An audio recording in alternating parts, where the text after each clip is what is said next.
Lo que nosotros podemos ver, digamos, o descubrir, es que el, el Génesis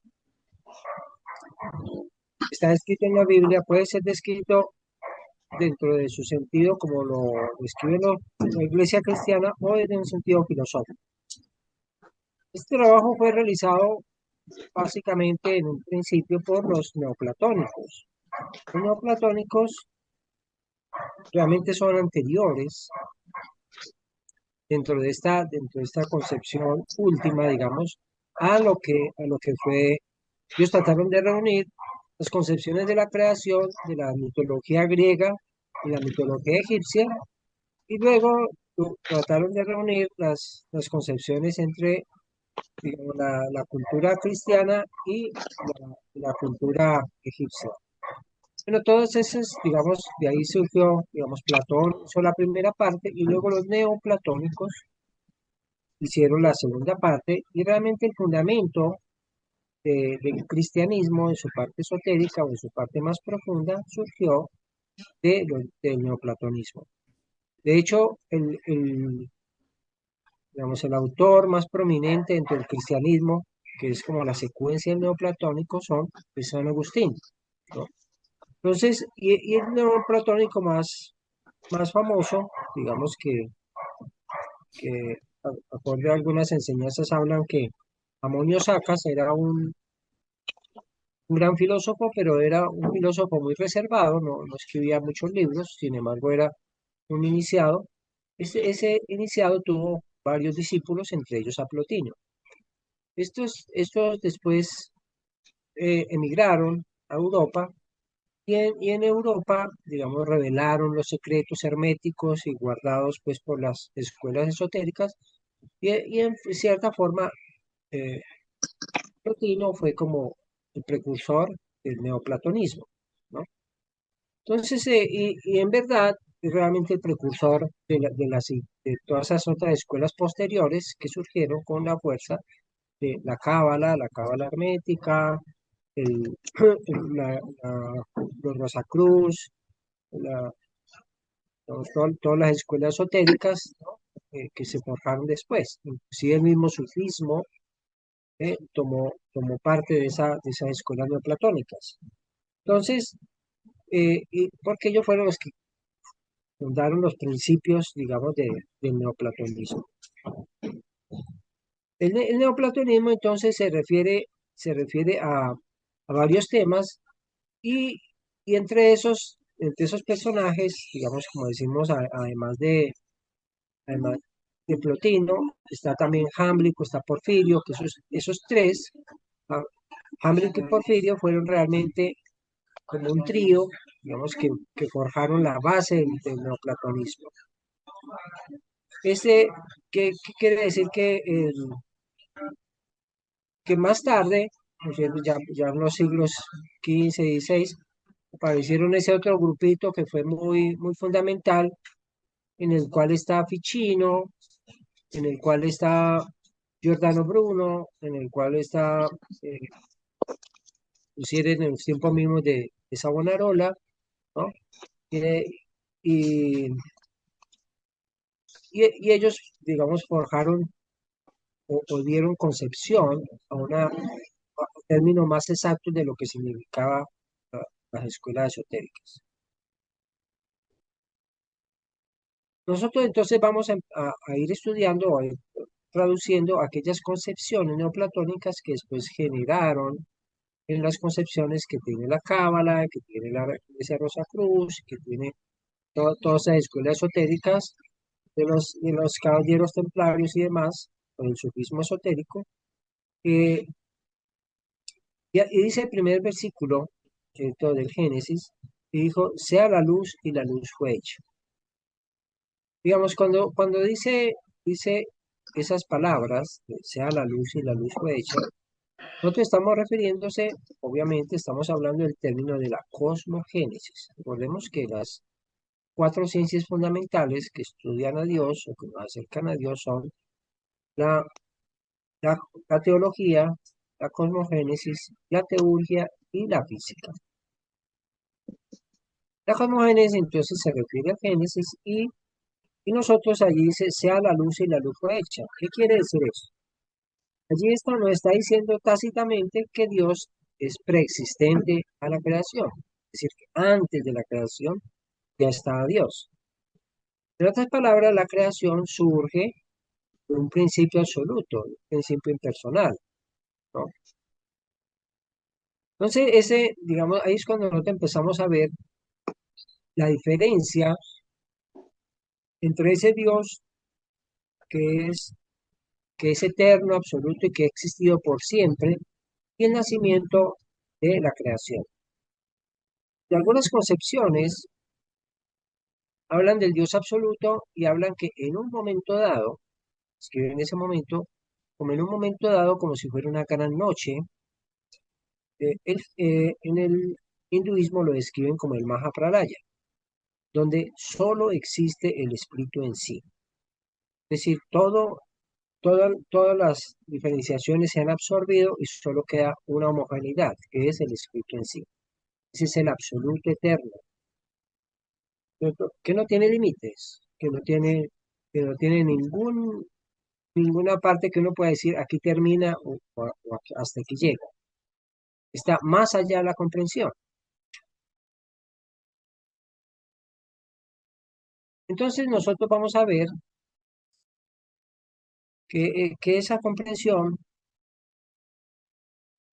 que la comprensión de lo que significa el Dios eterno e infinito, lo muestran como si fuera una noche. Esa noche se percibe como si fuera, digamos,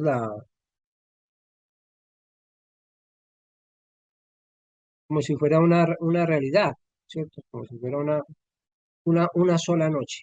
Y dentro de esa sola noche, que es lo único que existe, aparece de pronto un huevo, el gran huevo cósmico. Ese gran huevo cósmico nos deja ver a nosotros el comienzo de la creación. Un círculo se abre dentro de la inmensidad del infinito eterno. Ese círculo es el gran huevo cósmico. Si bien para nuestra mente es tan definida, tan corta en el alcance, este pequeño mundo de la creación es prácticamente infinito. Vemos los límites de esta realidad tiene una medida, tiene un límite. Ese límite es el límite de la creación. Bien, en otras palabras, es cuando se empieza a descubrir que hay como dos situaciones, ¿no es cierto? Una en la cual Dios se muestra como el no ser, otro no tiene forma de uno saber qué es, y en otro momento aparece algo concreto, estable, que es el huevo cósmico. A partir de ese instante, desde el punto de vista de la eternidad, aparece la dualidad del no ser y el ser. La dualidad del no ser y el ser es lo que hace que nosotros veamos la creación. Entonces existe un Dios que es absoluto y existe un Dios que es el Dios creador, o sea que ya está inmerso en la creación. Esa aparición del no ser y el ser es la dualidad que establece la creación. Pero vamos a observar que, digamos, como ese círculo en el cual aparece como diferenciado el creador y aparece por otro lado el Dios absoluto, ese Dios absoluto se mete dentro de su propia creación.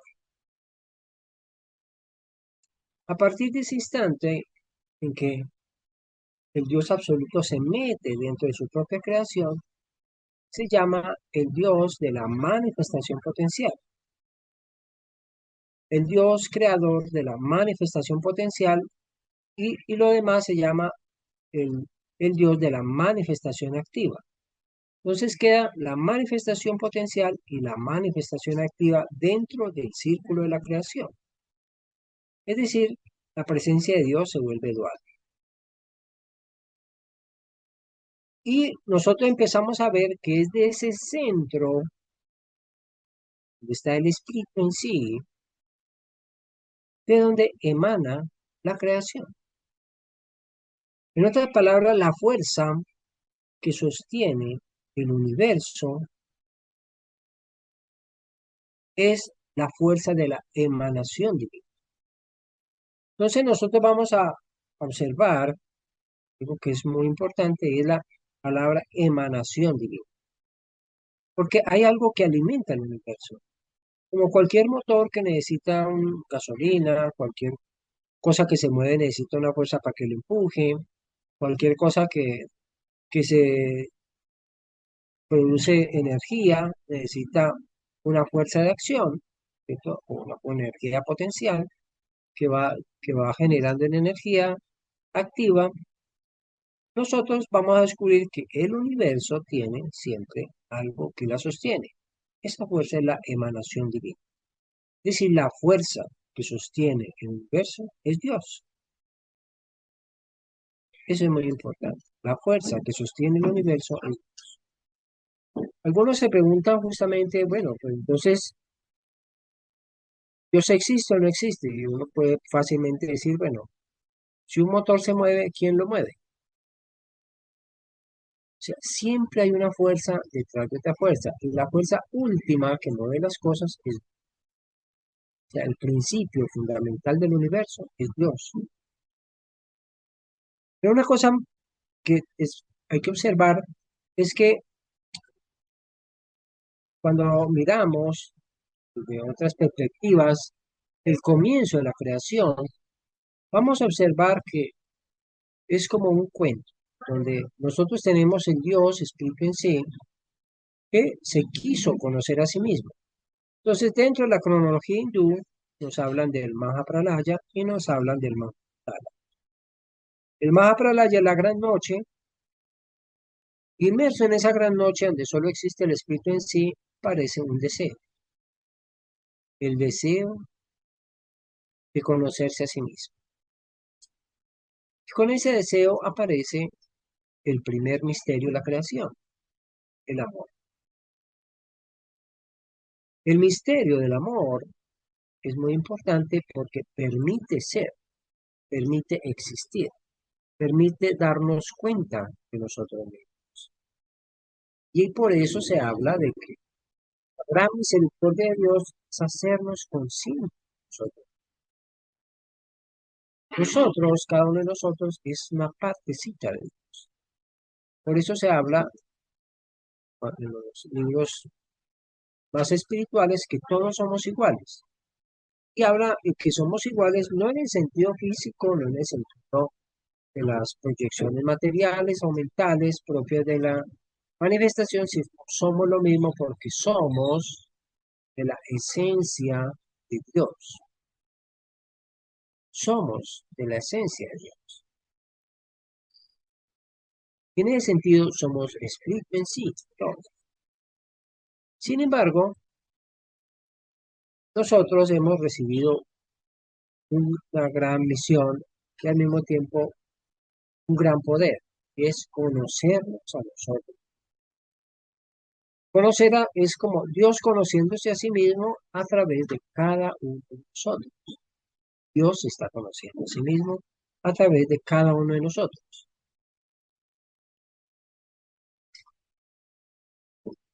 Entonces remontémonos un poco hablando del mismo Génesis, que eso ha sido tomado por todas las religiones y los caminos esotéricos, y hablemos de Adán. Entonces, ¿a qué se refiere Adán? Adán se refiere entonces a ese ser andrógino o se refiere a la humanidad primordial, es decir, el ser humano que estaba antes de la creación.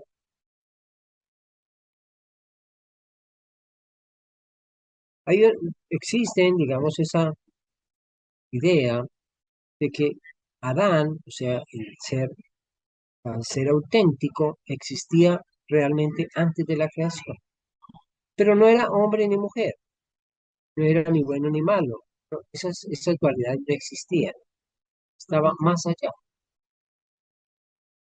Sin embargo, este ser, este Adán, algo le faltaba, porque Dios quiso conocerse, ¿sí? A través de la luz, quiso conocerse a través de las tinieblas. Y allí entonces chocaron con una realidad latente. Para poderse conocer y ser el uno en el otro, teníamos que bajar a la muerte, teníamos que bajar a la oscuridad, teníamos que sumergirnos en la muerte. O sea, en ese sentido, Adán simboliza siempre lo que se llama la humanidad primordial.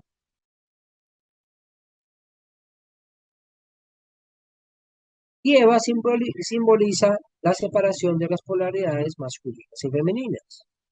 Es decir, cuando aparece Eva, aparecen las voluntades individuales. Es la aparición de las voluntades individuales. De cierta forma se habla como, en un momento dado, cuando llega el momento de la creación, aparece el gran huevo cósmico. Cuando aparece el gran huevo cósmico, aparece el proyecto, sin la ideación divina. Cuando aparece esa ideación divina, nosotros decimos que la conciencia cósmica ha aparecido dentro del cosmos. Y en verdad, esa fue la primera aparición del, del génesis de la creación, la conciencia cósmica. La conciencia cósmica apareció en este huevo cósmico y luego se expandió la conciencia cósmica y luego la conciencia cósmica se estableció. Cuando la conciencia cósmica se estableció en el universo, hubo la gran explosión. Algunos lo llaman el quebrantamiento, algunos lo llaman en otras filosofías como si fuera el momento en que la gran conciencia cósmica se dividió en múltiples miríadas y miríadas de conciencias individuales. Dentro de la cronología hindú, dentro del lenguaje hindú, se habla de primero las huestes del número, luego las huestes del sonido y luego las huestes de la raya. Las huestes de la línea quiere decir que si el número y el sonido ya se habían establecido en el universo, o sea, la creación ya estaba sobre el universo, ya estaba Brahma, que es la vibración, apareció la línea. La línea que es las individualidades. Las individualidades se miran dentro del lenguaje esotérico como rayas o líneas.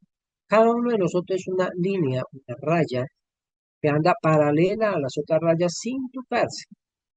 Aparentemente las rayas están separadas unas de otras, mas cuando nosotros observamos con más proyección esas rayas, vamos a ver que son una sola raya.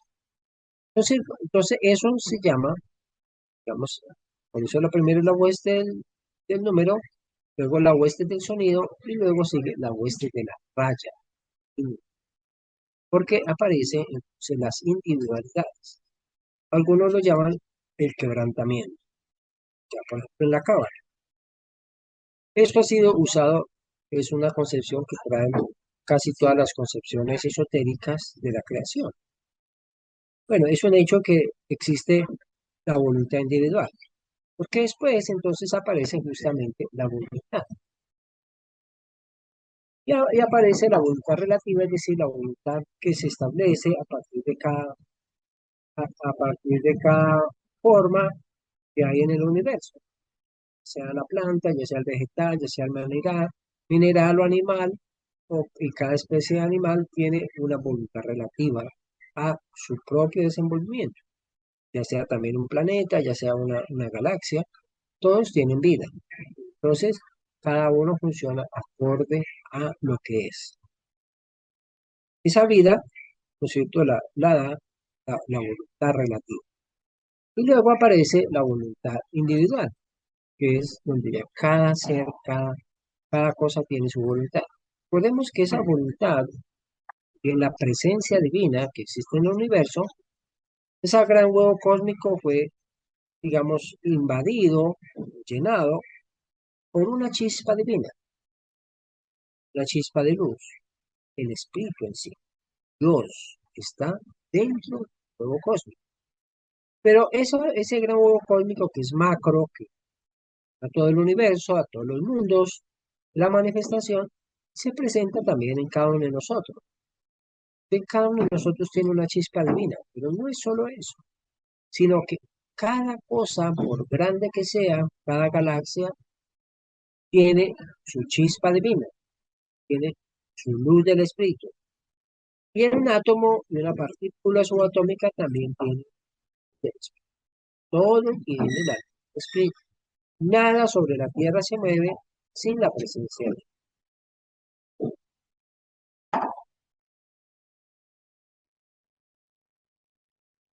Nosotros vamos a ver que dentro de la manifestación existe también otra concepción, que es la concepción presentada también dentro de la misma, de los relatos del mismo cristianismo, y es el árbol de la vida, o el árbol del deseo. Y allí aparece en ese árbol del deseo la serpiente. La serpiente representa el conocimiento, la serpiente representa el despertar mental, la, la serpiente representa la autoconciencia. Esa es realmente la serpiente. Es decir, en cierta forma, el fruto del árbol simboliza el paso de una humanidad instintiva a una humanidad consciente. Nosotros vamos a sumergir, el alma se sumerge en la materia para dominar el instinto y descubrir la conciencia humana. Y de allí se ha de elevar hacia la conciencia. Es como decimos, no un castigo, sino una tarea. Por eso nosotros hemos de descubrir, digamos, qué significa el Edén, que es donde viene Adán y que se dejó ver en Eva, que ya es la creación misma, masculino femenino. Porque recordemos que nosotros, si bien humanamente nos llamamos masculino femenino, el alma tiene en sí el masculino femenino en cada uno de nosotros. Cuando nosotros hablamos del Edén, nosotros estamos inmersos en nuestra conciencia adámica, ¿cierto? Que estamos inmersos en la conciencia del infinito y el eterno. Pero, sin embargo, después aparece, nosotros decimos que después Dios se metió dentro de la misma creación y lo que sostiene el universo es la emanación de Dios. Pero esa emanación de Dios tiene una característica y es que nos muestra a nosotros el momento en que empieza a actuar la rueda del tiempo. La rueda del tiempo es lo primero que aparece en la creación. Entonces, la rueda del tiempo abarca todos los sistemas planetarios y abarca todo el sistema. En cierta forma, cuando, cuando aparece la creación, aparece el caos, aparece la sustancia primordial como un caldo primigenio que no tiene orden. Pero cuando aparece la rueda del tiempo, ¿qué quiere decir? En términos físicos, quiere decir que aparece una curvatura espacio-tiempo que da una realidad electromagnética a los planetas, ¿cierto? Da una realidad electromagnética que hablamos de los planetas, pero al mismo tiempo hablamos de que digamos, se encuadra una realidad física para ese grupo de personas, para esa humanidad. Recordemos que una humanidad está constituido por un sistema solar, o sea, por una estrella con sus planetas. O sea, cada humanidad es una estrella con planetas. Nuestra humanidad es la humanidad solar. Esa humanidad solar va desde el límite, está Plutón, que está aproximadamente casi en el borde del sistema solar está el Sol que está en el puro centro. Ese, ese, eso es, digamos, lo que tenemos que comprender de la manifestación. Vamos a dejar ahí para que podamos entender o hacer preguntas acerca de esta primera parte del Génesis.